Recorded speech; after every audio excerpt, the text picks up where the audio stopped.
Unlike human housemaids, Mabel never tires, never grumbles, never takes a day off. There is also a longer-term existential threat that will arise when we create digital beings that are more intelligent than ourselves. We have no idea whether we can stay in control, but we now have evidence that if they are created by companies motivated by short-term profits, our safety will not be the top priority. We urgently need research on how to prevent these new beings from wanting to take control. They are no longer science fiction. Thank you. That was Jeffrey Hinton, one of the godfathers of AI, warning us about the very thing he spent his entire life trying to create. And the crazy part is, this is only the beginning. Because AI is no longer just living behind a screen. It's learning how to operate in the real world. It's starting to get a body. Sci-fi, bitch! It's finally here. AI-powered humanoid robots. Bipedal machines built to move through a world already designed for humans. And yeah, it's still early. These robots still need a lot of training. The physical world is messy. Simple things we barely think about can still confuse them. If something rolls off the table, disappears behind a couch, or moves outside of their camera view, the robot has to understand that it didn't vanish from reality. That sounds obvious to us because we learned it as children. But for a machine, that has to be trained. And as their models get better and they collect more real-world data, a lot of these problems start disappearing. And with some of these platforms, once one robot learns a task, the whole fleet does too. The days of doing chores might actually be numbered. A machine that could truly give people some of their time back. We've imagined a future like this for decades, but to actually see it happening in my lifetime makes me feel some type of way. I mean, I'm excited on one hand. Who wouldn't want to live in the future? But on the other hand, we've been warned about this for decades. Movies, books, TV shows, all depicting a future where we create something we eventually lose control of. And that's why it feels like we're playing with fire. But the genie's already out of the bottle. And the scary part is, the body, it's just the vessel. The real concern is the mind. Because the body was never the scariest part. One of the biggest things holding these robots back wasn't the hardware. It was the mind operating it. For years, the hardware kept getting better. But a robot without intelligence is still just a machine. That's where AI changes everything. Because with recent developments in artificial intelligence and the rise of AI agents, we're starting to build systems that don't just answer questions, they act. An AI agent isn't just a chatbot. It's a system that can plan, make decisions, and complete tasks in the digital world. Not by telling it every single step, but by giving it a goal. And suddenly, that becomes a very different thing. Because now take that same intelligence, the thing that can move through the internet, and give it a body. That's when the robot stops feeling like a tool and starts to become something else. But this is still only the beginning. Because the real finish line isn't just the agents or better robots. It's AGI, Artificial General Intelligence.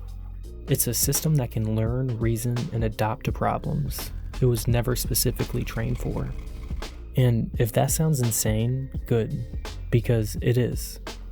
But that's what some of the biggest companies on Earth are chasing. A mind that can reason through the real world. And once you connect that to a body, you're no longer just looking at a machine. Because whoever builds that first doesn't just control the next $1 trillion industry. They control the future itself. And right now, Everybody's racing to get there. The pressure is on. Tech giants, startups, state powers, all racing to bring AI into the real world. Because the country with the most advanced AI systems could wield the power of the next atom bomb. And with that kind of pressure, things are moving a lot faster than people think. 1X is already accepting pre-orders for a home robot, with US deliveries starting in 2026. Elon Musk claims Tesla could start selling Optimus to the public by the end of 2027, and factories will see them sooner. Companies like BMW, Hyundai, and Schaeffler are already testing, announcing, or preparing rollouts for humanoid robots inside of plants. Schaeffler alone is planning to deploy up to 2,000 humanoid robots across its global manufacturing sites, with the first phase starting in 26. And while Boston Dynamics Atlas may not show up in your home, it might be one of the clearest examples of where this is heading. It's essentially a machine built for industrial work, the kind of physical labor humans have done for generations. And that's the scarier part, because these robots aren't just coming for your chores, they're coming in as replacements. And I don't know about you, but that intimidates me, because I work for one of these companies. And they're already testing different type of AI robotics, not just humanoid ones, but automation built to replace pieces of human labor. And that's what makes this race feel different. It's not just a race to build some cool machine. It's a race to build something that can replace workers, that doesn't need health insurance, and doesn't have a family waiting at home. So if companies are racing to build workers that don't need humans, then what happens to us? Yeah, but your scientists were so preoccupied with whether or not they could, they didn't stop to think if they should. What happens to an economy when millions of cheaper workers just appear out of thin air? Not just digital workers, but physical workers too. That's where this starts to get uncomfortable. Because the automation isn't just coming for one industry, it's coming for labor itself. Given enough time, almost no industry feels completely safe. But the brutal part is, companies don't need these systems to be perfect to get started. They just need them to be cheaper. And once that happens, the question becomes bigger than who loses their job. It becomes who doesn't. What happens to people when the economy doesn't need them anymore? How are we supposed to pay our bills? Once this technology really starts to evolve, it doesn't just become cheaper. It becomes faster, more efficient. And if the companies that build these automated workers also control the systems that replace human labor, then they don't just control the technology, they control more of the wealth. And just like the start of the Industrial Revolution, the already massive wealth divide could grow even wider. And if governments don't act fast, we really could be headed towards a dystopia. And that's not the only issue, because for a lot of people, work isn't just work. For generations, it has defined people. It's given them structure and stability. So when people look at AI and robotics and see the workforce being automated, they don't just see jobs disappearing. They see their purpose disappearing. They see the thing that made them feel needed slowly be taken away. And maybe that sounds a little dramatic, but for millions of people, work is how they survive. So when machines enter the workforce, you start to wonder, where does that leave the rest of us? And to be honest, that's only a short-term fear. Because the deeper fear isn't just that AI takes our jobs. It's that AI keeps evolving. Agents become AGI. AGI becomes superintelligence. And eventually, we may be forced to ask a question we've never had to ask before. What happens when humans are no longer the smartest thing on the planet? Because every example we have in nature tells us something uncomfortable. The species at the top isn't always the strongest, it's the smartest.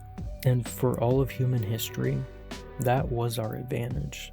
But if we create something that can outthink us, learn faster than us, and eventually act in the real world, through machines that we built for it, then the only question isn't the economy. It's whether we're building the first thing in history that could replace us as the species in control. And maybe that sounds extreme, but even if you're optimistic, you have to admit, for a while, this could get ugly.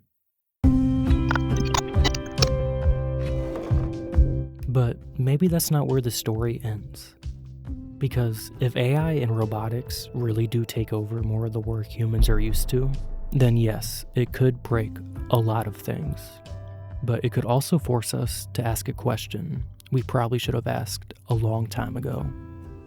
Were we ever meant to spend most of our lives as cogs in a system?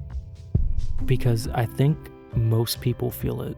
The fatigue, the burnout, the quiet feeling that life was supposed to be more than waking up, going to work, coming home tired, paying bills, and doing it again. For generations, we've built a world around efficiency. And somewhere along the way, we started treating humans like machines. So maybe the real promise of AI isn't just convenience. Maybe it's time. Time with your kids. Time to become something other than just useful to a company.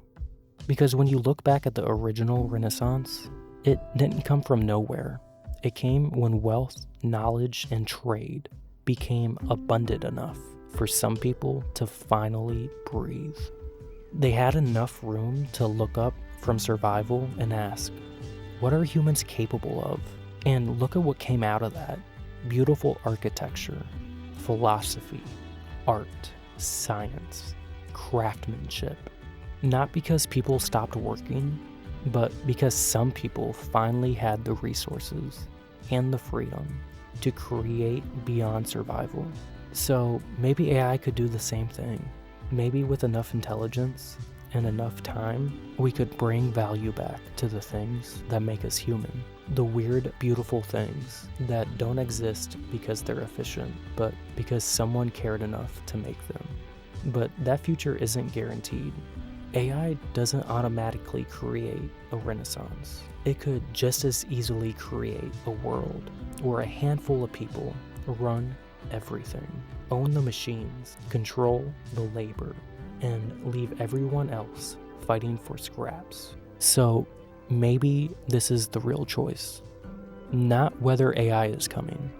It is. Not whether robots are coming, because they are. The question is, are we building a world where machines make humans disposable? Or one where machines finally give humans the freedom to become more human?